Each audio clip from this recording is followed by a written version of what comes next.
Hello again, Mark Fletcher here. I want to discuss airspaces, something I haven't talked much about, and I'm particularly interested to see how Pilot2ATC works with them.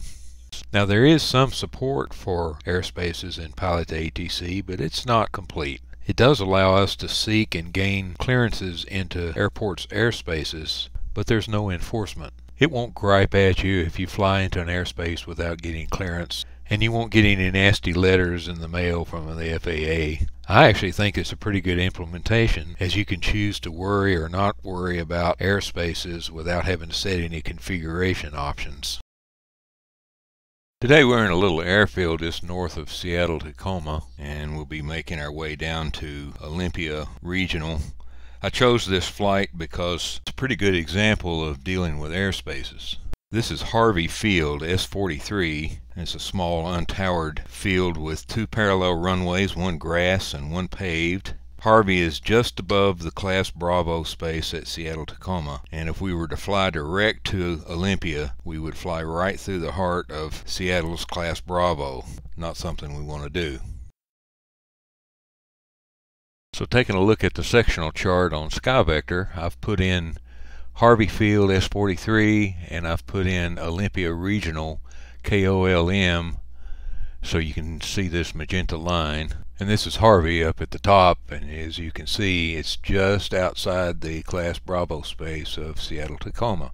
And if we were to fly directly to Olympia Regional down here at the bottom, you'd see we'd go right through the middle of this Class Bravo. So what we're going to do is head west and then proceed around the left side of this Bravo space, staying outside, and go down to Olympia that way. Now going west presents a couple of little problems. First we see Snohomish County Airport, or Payne Field, and that's in Class D airspace, and we know that from this blue dashed circle. And we see 31 in this little box, and that tells us that the ceiling of this Class D airspace is 3,100 feet. Now, if we weren't the professionals that we are, we would probably try to either fly around this airspace or do circles until we get above 3,100 feet and then go across that way. But we're going to call up the tower there at Payne Field and request clearance through their airspace. So we see here that Payne Field's control tower is on frequency 120.2, so we'll make a note of that. And we see a VOR PAE that is centered right on top of the field, so that'll make a good waypoint. So we'll set our first waypoint there. And our second issue is going this route, looks like we're going to fly right into the Bravo airspace. But if we look close, we see this is really a shelf, and this fraction 70/60 tells us that the shelf has a floor of 6,000 feet and a ceiling of 7,000 feet.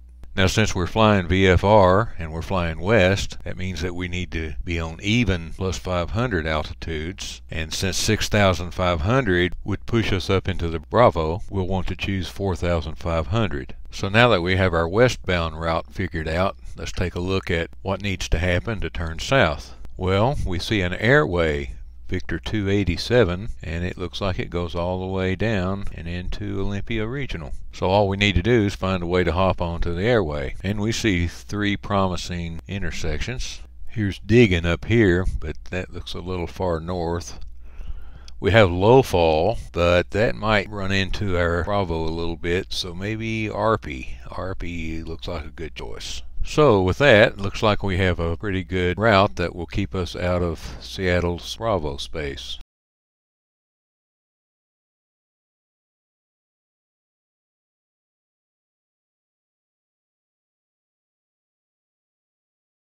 So let's start with Pilot2ATC, and I want to set my plan type to VFR. And I'll put my cruising altitude in at 4,500.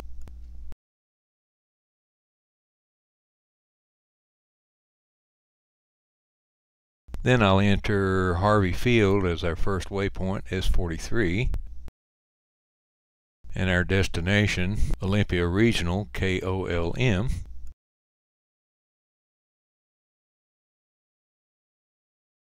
And then our VOR waypoint, PAE. And it's asking us, do we want the airport or the VOR? So we say yes to VOR. And now we want to enter the intersection to the airspace, ARPI, and that's about all there is to that. Now I'm just using this as a visual reference. I'm not going to follow this flight plan at all, and I'm also not going to use flight following. And in real life that can be pretty dangerous, because if we were to crash or get lost, a rescue team would have a hard time finding us because they wouldn't have much to go on. So to add a little bit of realism to this, let's plan to make a position report. This looks like a good spot. Let's choose Apex right off of the airway after we make our turn south. So we see the frequency 123.65 in this little blue box, and that is the flight services station frequency, and call them up when we get over Apex. And finally, there are two frequencies that we want to take note of. One is the Olympia Tower at our destination, and we find that to be 124.4. And then, of course, before we approach, we're going to want ATIS, and we find that to be 135.72.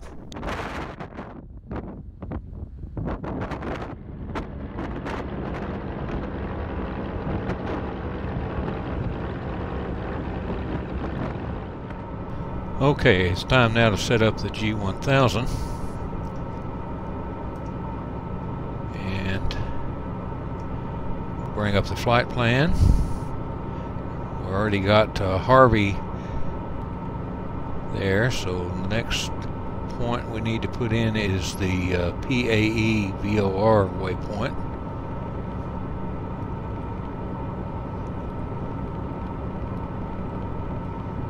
PAE right there. Okay, we want the northwest, not Thailand. Okay, so now the next thing to put in is our airway. Now I've been reading the shiny brochure on the G1000 Perspective, and I know that it can handle airways. I just don't know how to do it. Let's see if we can figure this out. I'm going to try first just to kind of do it as a regular waypoint, see what happens. So let's dial in Victor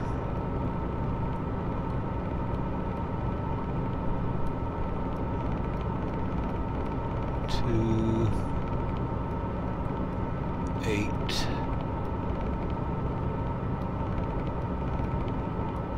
7. Okay, I guess I hit enter. Well, that didn't seem to work. Alright, well, I'm kind of thinking that's not the way to do it. Let's clear out of that. Now the next place naturally you would look on a Garmin is to see if there's any soft keys. I don't see anything dealing with Victor's on the soft keys. Aha, maybe menu. That's always a good try. Menu. Activate. Load airway. How about that? Alright, well, let's try it. Load airway. Look at that. 287. That's the one we want. Top one. Now, we had looked at low fall before. The one we chose was ARPI because that was right on the airway. And unfortunately, alright, now CVV. Okay, that's north. We don't want that one. And low fall, we didn't want that one because let's look. See, there's ARPI. That's the one we chose. Low fall. Oh yeah, I remember now. Low fall. The problem with low fall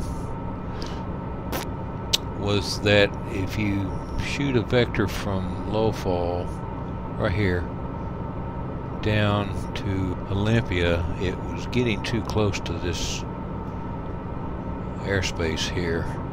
Now, that airspace has got a floor of 5,000 feet. We're cruising at 4,500. So I guess even if we cut into this a little bit, it won't matter because we're going to stay at 45. Actually, I was kind of thinking of increasing my cruise altitude to 6,500 once we got over in here. But I guess if we're going to get so close to that shelf right there, we better stay at 4,500. So let's stay at 4,500. So we'll pick the low fall. Load that. Okay, so that's got us to low fall, and then from there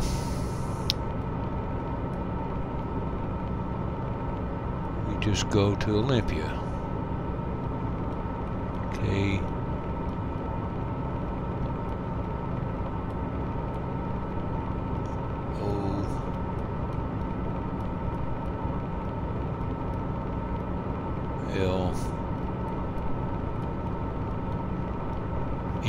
Olympia. Okay. All right. Now let's get out here and see how this looks. See if I can zoom in one level. Okay, so it's got us going to low fall and then low fall. See, we're missing that airspace, but this has got a floor of 5,000 feet. We're cruising at 4,500, so we're going to be fine. So this takes us all the way down to Olympia. So our flight plan looks fine then, I think. Okay, so the next thing to do is set up our radio frequencies. Well, before we do that, let me amend the flight plan here on Pilot2ATC because we're no longer using RP. So we want to remove that, and then I want to add low fall, LOFAL.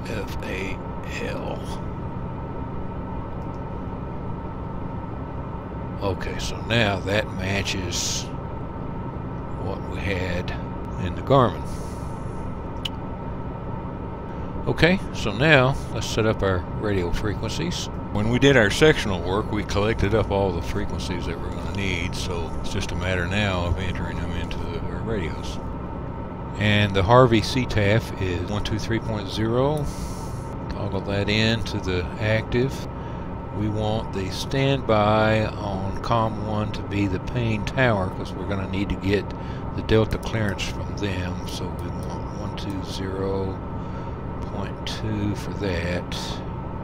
Now, I always use COM2 for ATIS, and I always put my local ATIS in the active, and I put the remote or where the destination where I'm going, I put that ATIS frequency in the standby.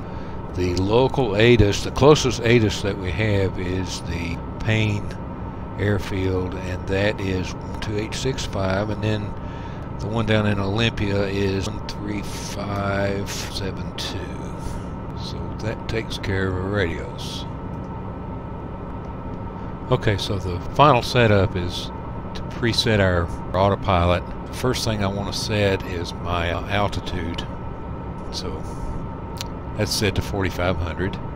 And the next thing we want to set is our flight director. So we're going to need heading mode because we're going to climb out at runway heading. And so I need to set my heading bug to 330 degrees. And so the first autopilot heading will be the runway heading. And we hit our flight level change, and we want to be climbing out 110, so we set this to 110. So we've got our cruising altitude of 4,500. We've got heading bug set. We have flight director set. We got our climb out airspeed of 110 knots set, and ALTS is armed at 4,500. So I think we're done with setup. Okay, we'll listen to ATIS and find out what our altimeter needs to be set at. Snohomish County Information Whiskey, 153 Zulu, winds are 344 at 6 knots. Skies clear. Temperature 21, dew point 11. Current altimeter is 3003. Arriving and departing runway 34 right, 34 left. Snohomish County Information Whiskey, 153 Zulu, winds are 34. Okay, so we got winds at 330 at 6 knots, and we're taking off on runway 33, so we should be good with that. So we'll go ahead and report taxi to runway and be on our way. Harvey traffic, November 227 Whiskey Alpha taxiing from the ramp to runway 33 right. Harvey.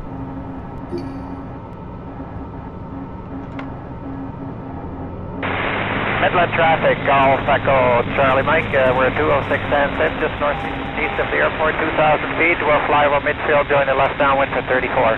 Now that I'm through all that grass, I'll set the mixture for taxi.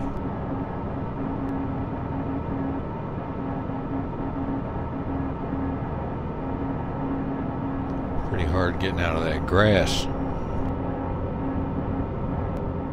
And the trick to driving these caster wheel planes is to sort of hold both brakes at the same time and just ease up on one of them. Kind of hard on the brakes, but at least it works. Okay, we'll let everybody know we're departing. Harvey traffic, November 7 Whiskey Alpha, taking runway 33 right. Harvey.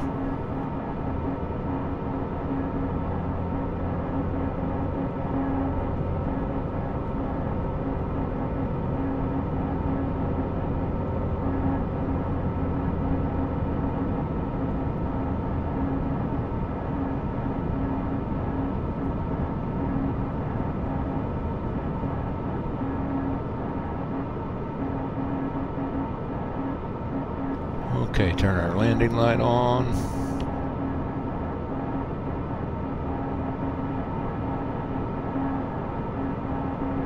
Mixture to rich, boost on.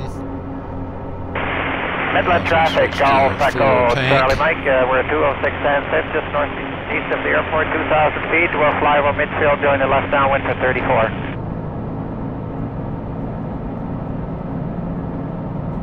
Airspeed's alive.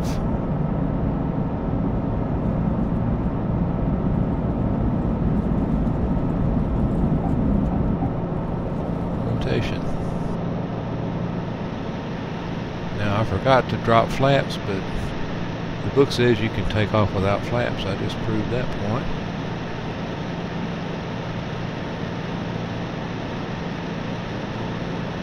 Harvey traffic, November 7 Whiskey Alpha, departing runway 33, straight out departure. Harvey.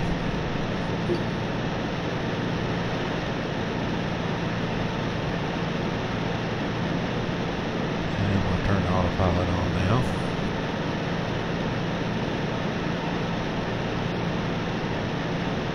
And we'll maintain runway heading.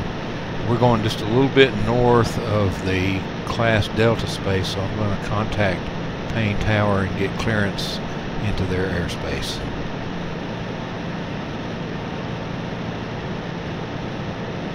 Payne Tower, November 227 Whiskey Alpha, request transit of Payne airspace. November 7 Whiskey Alpha, clear to enter Payne airspace. November 7 Whiskey Alpha, clear to enter Payne airspace. And that's all there is to that. So now we'll go nav mode and be on our way.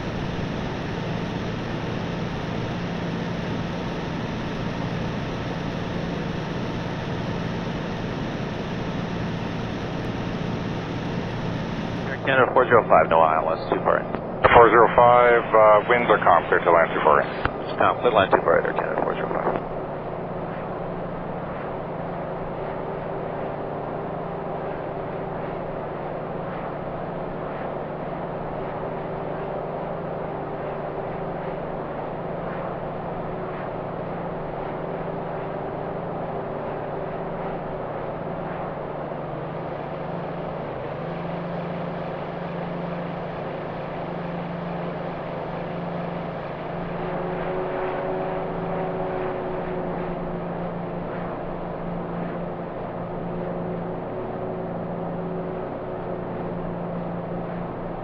This is the Orbix True Earth scenery for Washington.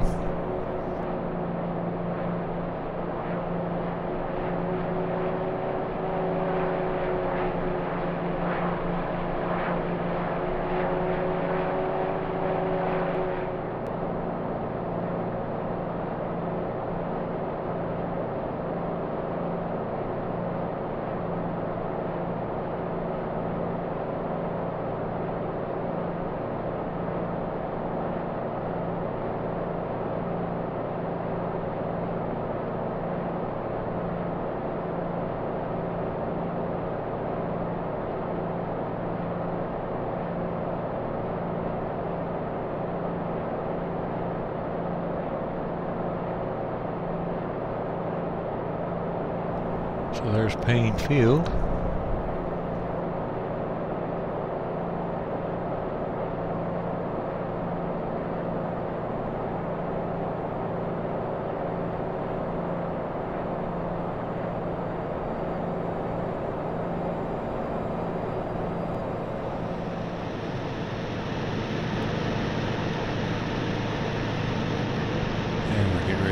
Turn on to Victor 287 here at low fall. 05351, line up 23, keep west inside for visual departure, I'll get you going right away. Roger, 23 lines away, we'll keep inside 6351.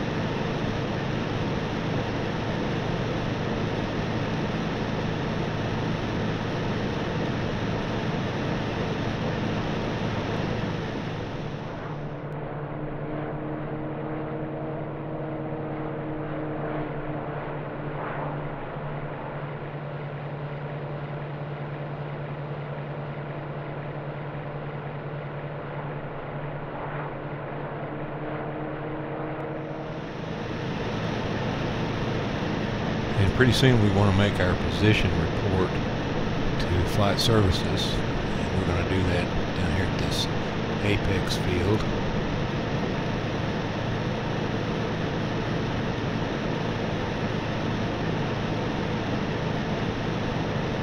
So we see apex here,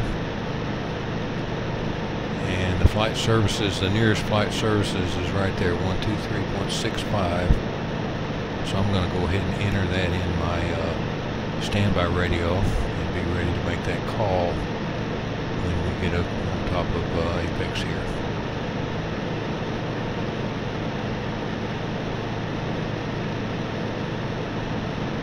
Wait, we'll keep inside 6351. And I'll go ahead and toggle that in. And you can see here that Pilot2ATC is telling us that this is Seattle radio. That's our flight services. And we need to tell flight services what the Zulu time is, and the local time right now is 12:23. Zulu is 7 hours ahead, so that would be 19. So if we call them right now, it would be 19:23 Zulu. So we'll wait and see what time it is when we get over apex.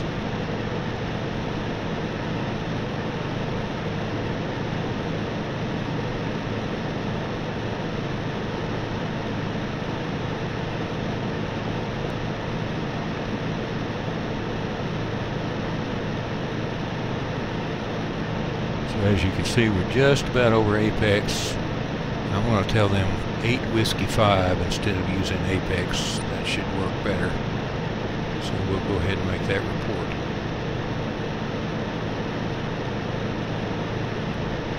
Seattle Radio, November 227 Whiskey Alpha is over 8 Whiskey 5 at 1925 Zulu. November 7 Whiskey Alpha, Roger. Have you at 8 Whiskey 5, good afternoon. Thank you very much, 7 Whiskey Alpha. Okay, so if we crash or get lost, at least they'll know where they can start looking. Okay, well, I'm going to stop the video right here since we've covered the relevant issues that I wanted to discuss. I hope you agree that Pilot2ATC does a nice job of handling airspaces, even if it doesn't enforce them. Hopefully at some point enforcement will be included as well, but it's certainly usable as is. Being that there are fewer than 40 Class B airports in the United States, not everyone gets to experience the Class B air traffic controller. Looks like I picked the wrong week to quit smoking. If you fly near a busy Class Bravo, you know the importance of planning and razor-sharp communication skills. In this video, we've covered some important topics, especially for the VFR pilot.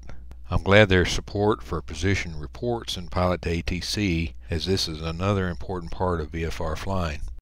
The sectional chart is something worth careful study. What a work of art that is. It's like the Grand Canyon. The longer you look at it, the more you see. I can't believe how much information they've crammed into that thing. It has to be the densest document I have ever seen. Well, I hope you've enjoyed this video, and more importantly than that, I hope you found it worth your time. I've certainly enjoyed putting this together. I would appreciate you leaving any suggestions you may have. And if you haven't already, I'd appreciate you subscribing to the channel. Hit that like button. That means a lot to me. Thanks for sticking with me on this. See you next time.